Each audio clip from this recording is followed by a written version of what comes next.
साथियों, सत्य सदैव जीतता है। हम सभी ने यह बहुत बार सुना होगा, परंतु यह कहावत इतना बोलना यह गलत है, क्योंकि सत्य को जिताना पड़ता है, सत्य के लिए संघर्ष करना पड़ता है, सत्य के लिए खपना पड़ता है, खपाना पड़ता है, जीवन खपाना पड़ता है, अपना समय खपाना पड़ता है, और कई बार तो अपना सर्वोच्च बलिदान भी देना पड़ता है, तब जाकर सत्य जीतता है।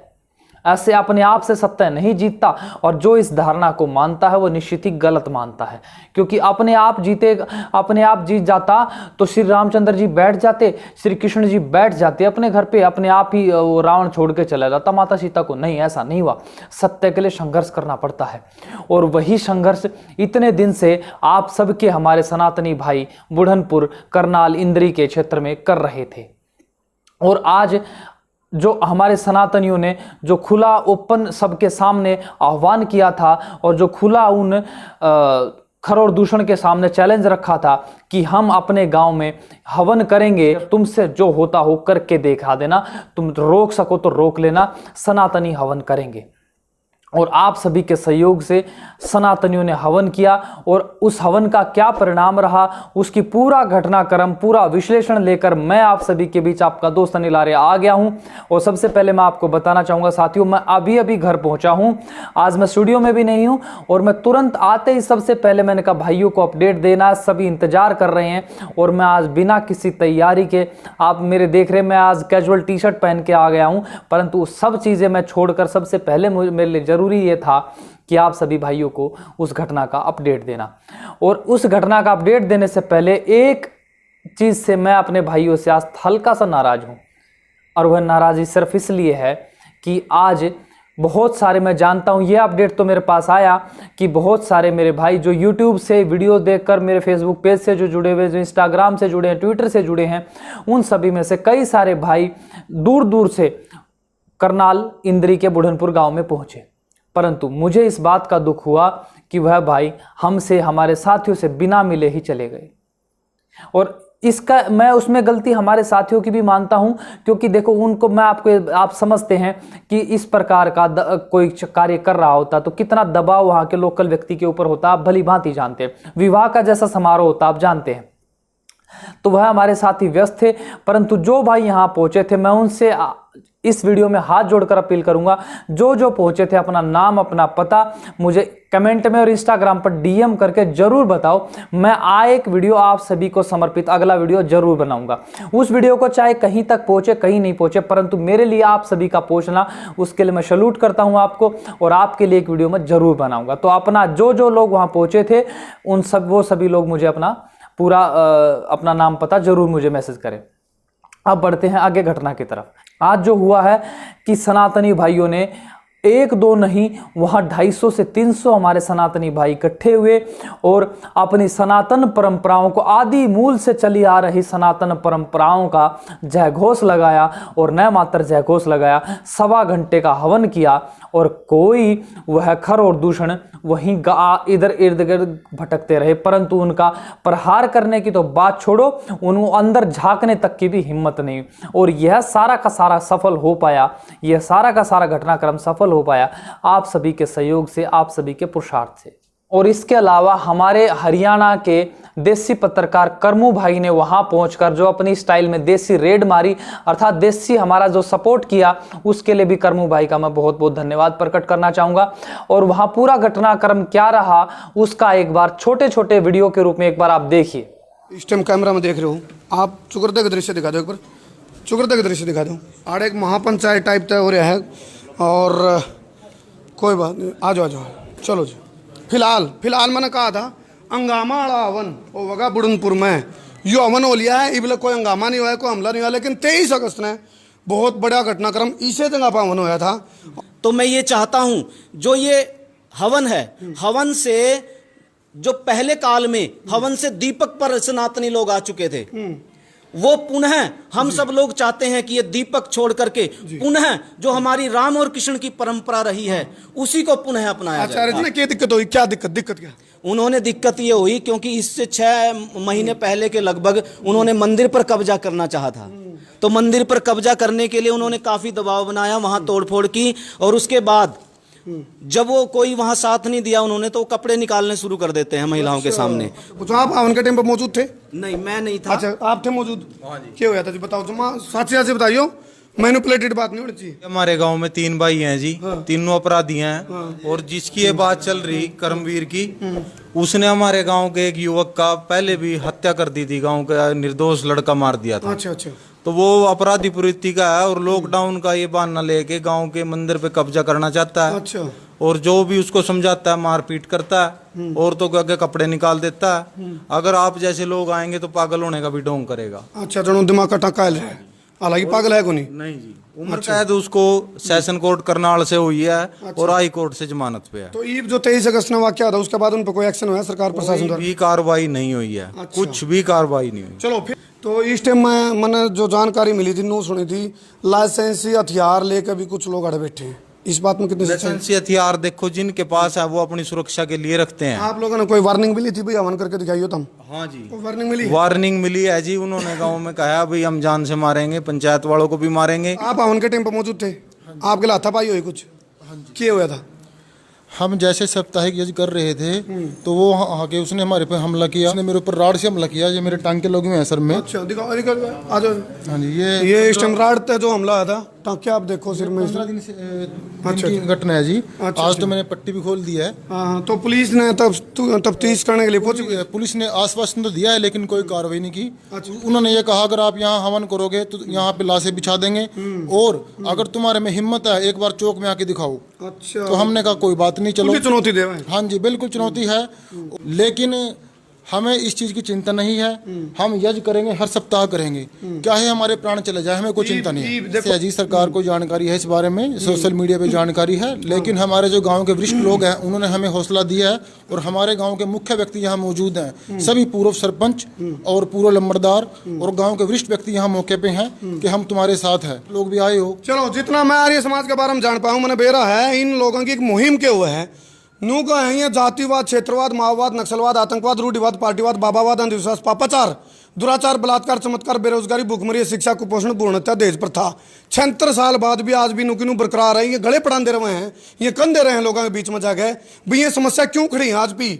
वह राजनीति जो है करती, जो राष्ट्रनीति आ रही वह राजनीति बनी, राजनीति फिर भ्रष्ट नीति बनी, ये कम है। और वर्ण व्यवस्था में विश्वास रखते हैं, जात पात में विश्वास कौन रख दे?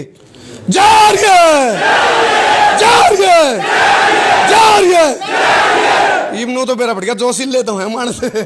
जी जी साथियों, ये वही होल है जिस होल में पहले जब अपने साथी जसविंदर भाई आदि सारे हवन कर रहे थे, तब उस हवन में खर और दूषण ने वही हवन भंग करने के लिए उसमें गंदी नाली का गंध और मल मूत्र पता नहीं क्या क्या डाल दिया था और उस हवन को भंग करा दिया था। परंतु आप सभी के सहयोग से और आप सभी लोगों ने जो वीडियो में जो सपोर्ट दिखाया, उसका परिणाम ये हुआ, जो गांव के लोग निष्क्रिय हो गए थे, जो अधर्म के प्रति आवाज नहीं उठा पा रहे थे, जो व्यक्ति अपने ही गांव में हो रहे अपने ही व्यक्तियों के, अपने परिवारों के 2 व्यक्तियों के द्वारा शोषण किया जा रहा था और कोई कुछ नहीं बोल रहा था, आप सभी के सहयोग से हुआ ये कि वह सभी लोग भी संगठित हो गए। और गांव में आपने वीडियो में देखा कि किस प्रकार से अधिकतम लोग गांव के पहुंचे और जो बाहर के अन्य क्षेत्रों से भी लोग पहुंचे, उन सभी को देखकर उन गांव वालों में दोबारा जज्बा आया कि हाँ, हमें सत्य के लिए संघर्ष करना चाहिए, हाँ, हमें अधर्म के लिए आवाज उठाना चाहिए। ये देखकर उनमें भी एक नया जोश आया। उस सभी के लिए आपका एक बार पुनः धन्यवाद। और इसी बीच हमारे देसी पत्रकार करमू भाई ने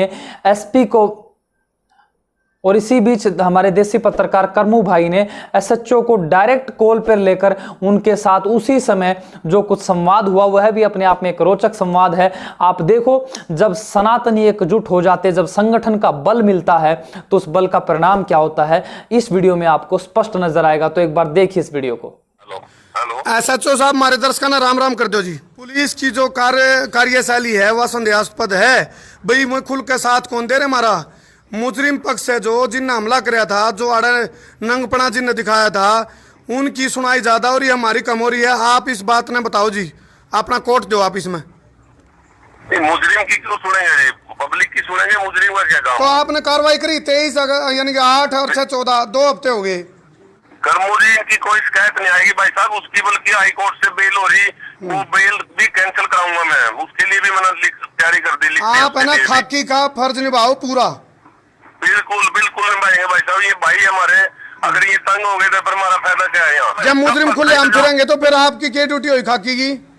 छोटे भाई इसका पक्का इंतजाम करने लग रहा है मैं, इसकी बेल भी हाई कोर्ट से सारा बेल पे आई, उसकी बेल भी कैंसिल कराने लग रहा है मैं, इसको जेल में छोड़ कर आएंगे, परमानेंट जेल में छोड़ कर आऊंगा इसको। देखा आपने, यह तो एसएचओ के सामने अभी नहीं पहुंचे हैं, इतने में ही एसएचओ के ऊपर इतना दबाव आ गया है कि सनातनी एकजुट हो रहे हैं। अब मैं आपसे बार बार कहता आया साथियों, संगठन में बल होता है, व्यक्ति का बल महतो का कभी नहीं हुआ, संगठन का बल महतो का होता है। और जब सनातनियों ने संगठन की एकता दिखाई तो परिणाम आप सबके सामने है। और इतना ही नहीं, सनातन की सहयोग अगर आप लोग कर रहे हैं तो निश्चित जान लो, क्या सरकार, क्या प्रशासन, क्या एसपी, क्या डीएसपी, क्या एसएचओ, कोई औकात नहीं रखता। संगठन के बल के सामने सभी फीके हैं, यह आपको स्पष्ट हो गया होगा। और उसके बाद क्या हुआ मैं बताता हूं। उसके बाद यह साथी वहां नहीं रुके, इतना नहीं कि वहां सर वो थोड़ा सा इंटरव्यू दिया और वहां सभी अपने अपने घर चले गए, नहीं, वह उसके बाद जाते हैं एसएचओ के कार्यालय में, अर्थात वहां के पुलिस स्टेशन में जाते हैं। और पुलिस स्टेशन में जब जाते हैं वहां भी कमाल ही हुआ।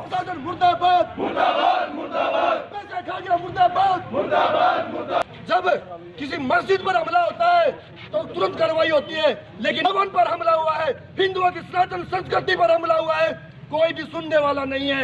यहाँ हमारे सामने सारी हमारी कुंटियां बाथरूम तोड़ दिया, लैट्रिन कर दी, डॉक्टर के आगे भी निकल उतार दी, ऐसी बकवासेबाजी में करी थी।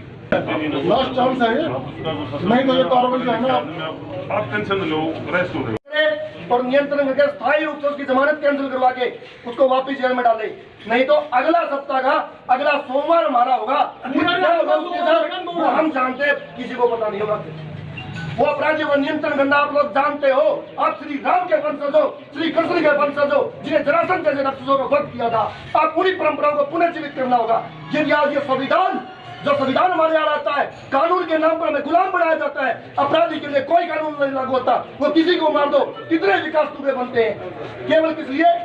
क्योंकि पुलिस वास्तव में अपना काम नहीं करना चाहती। पुलिस काम करती है, नेता नहीं करना देता। ये दोनों सब जो हमें गुलाम बना रहा है, इससे आजाद होना होगा। ये कानून का बैठ लगाकर हमें अच्छे व्यक्तियों को अपनी आवाज बुलंद करनी नहीं आएगी। शास्त्र के साथ साथ शस्त्र उठा लो, पूरे हरियाणा के अपराधी नियंत्रण में आ जाएंगे। साथियों, मैं बार बार ये बात कर रहा हूं, ये सभी का सभी हो पाया आप सभी के सहयोग से।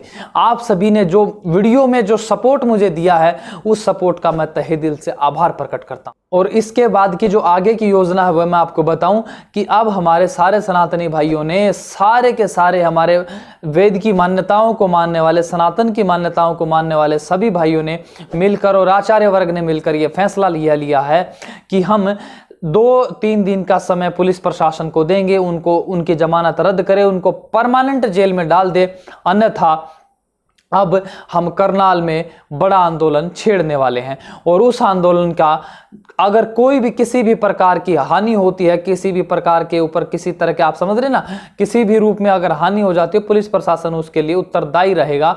अगर उन्होंने उनके ऊपर खर और दूषण के ऊपर उनकी जमानतें रद्द कराकर उनको परमानेंट जेल में नहीं ठोक दिया तब तक। तो अब यह देखना यह है कि 2 या 3 दिन के अंदर अंदर पुलिस प्रशासन कार्रवाई क्या करता है। इसके साथ साथ हमारे सनातनी भाइयों ने, मैंने आपसे जो पहले बताया था, अब आपको आप देखना, आप असर आना शुरू हो गया है आप सभी के सहयोग से कि सारे के सनातनी भाई सभी के सभी लग गए हैं अपने अपने पोस्ट कार्ड, अनिल विज हमारे जो गृह मंत्री हैं हरियाणा प्रांत के, उनको भेजने के लिए। अगर आपने अभी तक अपना पोस्ट कार्ड नहीं भेजा तो आप पोस्ट ऑफिस में जाइए, 1 रुपए के 2 पोस्ट कार्ड आते हैं। लिखना क्या है, ये अभी आपको स्क्रीन पर दिख रहा है, इतना ही लिखना है। इसके बैक प्लेन पे, अर्थात जहां खाली पेज है, उसमें अभी तक जो मैंने वीडियो में बुढ़नपुर की पूरी घटना समझाई है, उसमें उस पेज पर जितना आ सके तो अपनी बुद्धि के अनुसार आप उसमें लिखकर इस पते पर जो आपको अभी स्क्रीन पर दिख रहा है उस पर आप भेज दीजिए। इतना ही मात्र करना है। ध्यान यह रखना बस एक विशेष चीज, अपना वोटर आईडी आप सभी को जरूर लिखना है अपने नाम के साथ। भले ही पता ना लिखो, परंतु वोटर आईडी लिख दिया, अर्थात आपने अपना एक लॉजिकल पता दे दिया है। मैं बार बार यह कह रहा हूं, मैंने पिछले वीडियो में भी कहा साथियों, यह सिर्फ इस घटना के लिए नहीं करना। जब भी ऐसा लगे सनातन की हानि हो रही है, पुलिस प्रशासन, सरकारें सहयोग नहीं कर रही हैं, तब और कोई आपके पास चारा न बचे तो आप सिर्फ और सिर्फ पोस्ट कार्ड का सहारा ले लेना। यह एक ऐसा ब्रह्मास्त्र है, अगर आपने इसको बिल्कुल दृढ़ता से अगर आपने इसका पालन कर लिया, मैं कहता हूं अगर आपने अपने जिस भी क्षेत्र में हमारे 100, 150, 200, 500 हमारे भाई, 1000 भाई अगर पोस्ट कार्ड भेज देते हैं तो आप निश्चित जानो इतना पॉलिटिकल दबाव, इतना सरकारों के ऊपर दबाव, इतना पुलिस प्रशासन के दबाव आप घर इतना बना पाएंगे आप सोच नहीं सकते। तो साथियों, अब हम अगला जो मुहिम है वो यही है कि हम सभी लोग पोस्ट कार्ड अपने भेजें, और जिसने अभी तक नहीं भेजे हैं वो जरूर अपने भेजें। और जो भेज रहे हैं, जो भाई पोस्ट कार्ड भेज रहे हैं, मैं उनसे बार बार कह रहा हूं अपना फोटो, अपनी डिटेल मुझे इंस्टाग्राम पर डीएम कीजिए, और इंस्टाग्राम पर नहीं कर पा रहे हैं तो आप मुझे फेसबुक पर मुझे मैसेज कर सकते हैं, ट्विटर पर मुझे कर सकते हैं, फॉलो कर सकते हैं, और हमारा एक टेलीग्राम ग्रुप है उसमें भी ज्वाइन होकर वहां पे अपनी सारी डिटेल और फोटोज हमें भेजते रह सकते हैं। आने वाले वीडियोस में मैं आपको उठाऊंगा। पर अंतिम बात मैं दोबारा रिपीट कर रहा हूं, मुझे उन भाइयों की डिटेल अवश्य चाहिए जो भाई हमसे यूट्यूब आदि से प्रभावित होकर या फेसबुक, ट्विटर हमारे पेज से जुड़े हैं, वो लोग वहां पहुंचे थे, वो सभी लोग अपना नाम मुझे कमेंट में बताएं, इंस्टाग्राम पर डीएम बताएं। एक वीडियो में आप सभी के लिए स्पेशली बनाना चाहूंगा। एक व्यक्ति भी आया होगा ना तो मैं कहता हूं मैं उस भाई के लिए भी वीडियो बनाऊंगा, पक्का बनाऊंगा। तो अब मैं देखता हूं कितने भाई वहां पहुंचे थे, और उस सभी के लिए आप जो लोग पहुंचे उन सभी का बहुत बहुत धन्यवाद। और संगठन की एकता में ही सनातन की एकता है, और हम सभी लोग सनातन की मान्यताओं को मानने वाले, वेद की मान्यताओं को मानने वाले, श्री रामचंद्र जी को और हनुमान कृष्ण को मानने वाले, हम उनके आदर्शों पर जीने वाले आप सभी सनातनी भाइयों का बहुत बहुत धन्यवाद। आज वहां पहुंचने के लिए, इस अभियान को सफल बनाने के लिए बहुत बहुत धन्यवाद। तो दोस्तों, ये था आज का वीडियो। आज का वीडियो आप सभी को कैसा लगा कमेंट में जाकर मुझे जरूर बताइए, और आज का वीडियो आप सभी को अच्छा लगा तो वीडियो को लाइक कीजिए, शेयर कीजिए, और चैनल को सब्सक्राइब करते समय ऑल नोटिफिकेशन आइकन को जरूर दबा लीजिए। तो दोस्तों, मैं मिलूंगा आप सभी से अगले वीडियो में, तब तक आप सभी लोग अपना बहुत सारा ख्याल रखें। बहुत बहुत धन्यवाद, बहुत बहुत आभार, सभी को नमस्ते। एक बार मेरे साथ बोलिए, वैदिक धर्म की जय, मर्यादा पुरुषोत्तम श्री रामचंद्र जी की जय, धर्म संस्थापक श्री कृष्ण चंद्र जी की जय। सभी को नमस्ते जी।